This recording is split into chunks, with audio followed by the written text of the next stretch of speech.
سعود المغربي بوطويل هنا في الصورة، الاسمراني الكرة مرفوعة بعيدة كتير، راحت سهلة تروح على الجهة اليسرى ناحية موديبا، يرفعها خطيرة، جول بابا بابا بابا بابا بابا بابا خطيرة وجول في منتهى الروعة، يفتح مجال التسجيل نادي ماميلودي سانداونز بشكل رائع. عناصر ماميلودي الكرة الخطيرة عن طريق اللاعب مورينا، يلعب على الجهة اليمنى، كرة خطيرة رائعة من خوليسو مودو، روعة، خرجوه وحده مودو على الجهة اليمنى، ضربها بقوة، مرت سلامات، كرة صعبة لصالح عناصر نادي ماميلودي، لعبت عن طريق اللاعب زواني، ما زالت الخطورة لماميلودي في العمق، خطيرة العرضية وجول بابا بابا بابا بابا العرضية وجول ثاني لصالح عناصر ماميلودي. يا سلام يا سلام على الكرة وعلى اللعبة وعلى اللقطة وعلى الجول. موديبا ضيعتها، وانطلاقا هنالك عن طريق اللاعب يوالا يدخل، يوالا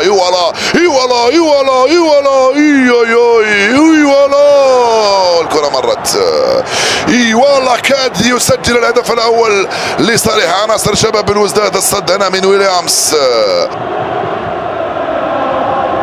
عارفين بانه ماميلودي جول، ياتي الهدف الاول في نهايه المطاف. ميلود ربيعي يسجل في الدقيقه 45 بالراس، في وقت كنت اتحدث عن جماهير شباب الوزداد التي لزت الكره. زواني بيني، خطيره وجول، خطيره، والهدف الثالث الذي يسجله شالوليل، يسجل ثنائيه اليوم في هذه المباراه، هدف اول في الدقيقه السادسه وهدف ثاني في الدقيقه 50 هو الثالث. خطيرة الكرة هذه، خطيرة ضاعت، خطيرة كرة أخرى وضاعت فرصة إضافة الهدف الرابع لصالح عناصر شباب بالوزداد بواسطة يوسف العوافي، يرفع الكرة في القائمة الثاني بالراس، مرت سلامات هذه الكرة من قبل اللاعب سفيان بورشار القائد بالراس، يوصل الكرة لناصير،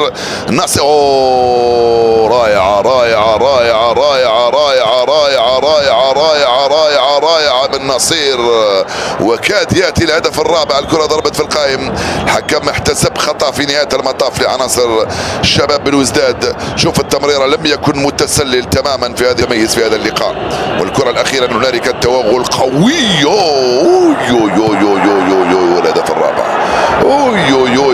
الرابع، والهدف الرابع فعلا من امضاء مايلولا. دخلت الكرة، دخلت مايلولا، يسجل الهدف الرابع لصالح عناصر نادي ماميلودي. 4-1 صارت النتيجة وقضي الأمر.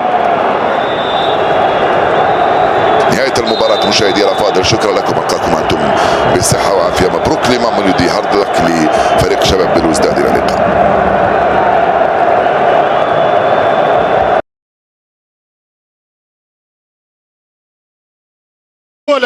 هو منظر الكباير يدل النادي الاهلي، ملعوبه الكوره، راح واحده ثانيه حلوه خطيره، جاب الثاني، خطيره جدا، والحارس انس الزنيتي، ركنيه للنادي الاهلي، خطير النادي الاهلي، ملعوبه من الاهليات والتفاصيل، خطيره للثاني والثاني. كون بآرائكم في التعليقات.